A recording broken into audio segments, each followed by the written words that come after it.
কথা কলে শোনে না বউ। বোন নেওটা হইছে, সারাটা দিন বললে জেলে যে আসল ধরে ঘরে পারলি তো পায়খানায় গেলেও আসলটা ধরে রাখে। আসসালামু আলাইকুম। জাদু করেছে, জাদু জাদু। দেখো না এখনকার সেমড়িকে নকুলে পানা। নানির কাছে গল্প শুনেছি, লজ্জার ঠেলায় স্বামীর পাশে ঘুমাতে গেলেও নাকি চোখে ব্লাউজ বাইন্ধে রাখতো। হ্যাঁ বউ, ঠিক কইছিস। আর কইস নে বউ, এইগুলোই কিয়ামতের আলামত। আমিও কম না, আগ উঠে গেলি জীবনে উস্তে তিতে ঢেলে দিবানে। বোঝো কাণ্ড, ছেলে বোর ভালোবাসা দেখলি মানুষ কিয়ামত পর্যন্ত নামায় নিয়ে আসে। তা আপনাদের ওই পাশাপাশি বাদ দিয়ে লেজটাও আমারে দেন আর উস্তেটাও আমারে দেন। ভালো এক পদ বানাই নিয়ে আসি, খাইয়ে পেট আর মাথাটা ঠান্ডা করে নেন। মানুষের গোষ্ঠীর উদ্ধার করা ছাড়া তো আপনাদের আর কোনো কাজ নেই। ওইসব কথা এখন আর গায়ে মাখি নেই। এই জন্যই এখন মনে হয় গাছ জ্বালাটা একটু বেশি করে। তো শুকনো ঝালগুলো ভাইজে তুলে নিয়ে 2-1 মিনিট ইলিশ মাছের নেজাটাও ভাইজে নিচ্ছি। ভাজি ভুজিতে ইলিশ মাছ মাঝে মধ্যে একটু উল্টে পাল্টে দিয়ে দেখতেই হবে না সিদ্ধ হয়েছে কিনা। খুন্তি যখন একেবারে ডেবে যাবে তখন মনে করবা যে সিদ্ধ হয়ে গেছে। এমন কোনো মানুষ নেই যার ঘরে এই ঝাঁঝরি নেই। এবারে ঝাঁঝরির মধ্যে মাছটারে নিয়ে সুন্দর করে খুসাই ভেঙে নিচ্ছি। মাঝখানের বড় কাঁটাটা ফেলে দেবো।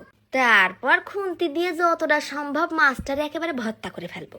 কাটা কিন্তু একটাও নিচে যাচ্ছে না, সব ঝাঁঝরির মধ্যে বাইতে যাচ্ছে। পানির ভিতরে এরকম করে হালকা হালকা নাড়া দিলি কাটাগুলো বাইতে থাকবে না, আর নিচে মাছের আঁশগুলো সব পানির মধ্যে চলে যাবে না। দেখিছো এইরাম করে নেজার কাটাটা বাঁচতে মনে হয় 5 মিনিটও লাগেনি। ঝাঁঝরির মধ্যেও কিন্তু অনেক কাটা বাইতে রয়েছে, আর এই পানির মধ্যে কোনো কাটাকুটি কিচ্ছু নেই। 2-3 মিনিট খড়ায় জাল দিলি পানিটাও একেবারে শুকোয়ে মশলা হয়ে যাবে না। এইবার এই লেজাটা তোমরা যে কোনো ভাজির মধ্যে ঢেলে দিতে পারো। আমি এর মধ্যে আরো খানিকটা সর্ষের তেল ঢেলে দিলাম। তারপর ওই যে উস্তে কালে কিন্তু কাঁচা ঝালও ভাজে দিয়ে দিতে পারো। একটুখানি নুন দিয়ে ডুলে নিচ্ছি। তারপর দিয়ে দিলাম খাবলা খানিক কাঁচা পেঁয়াজ, এটাও ঝালের সাথে ফাইন করে মাখাই নেবো। মন চালি খানিকটা সর্ষের তেলও ঢেলে দিতে পারো। তা আমি ওই ভাজির মধ্যে মেলা সর্ষের তেল দিছি বলে এখন আর দিলাম না। বেশি চটকি করার দরকার নেই, আলতো হাতে মাখাই নিতে হবে নে এবার খা, পেট ভরে খাইয়ে এবার আমার নামে দুর্নাম কর। আমার জীবনে নাকি উস্তের তিতে ঢালতে আসতেছে, আমি ওই তিতে ডালে মজা করে বানাই খাইয়ে ফেলাই দেবো। নিয়ে নিছি গরম গরম ভাত, সাথে ইলিশের ল্যাঞ্জা দিয়ে উস্তে ভর্তা। খাবি আর নিজের গালে নিজে থাপড়াবি।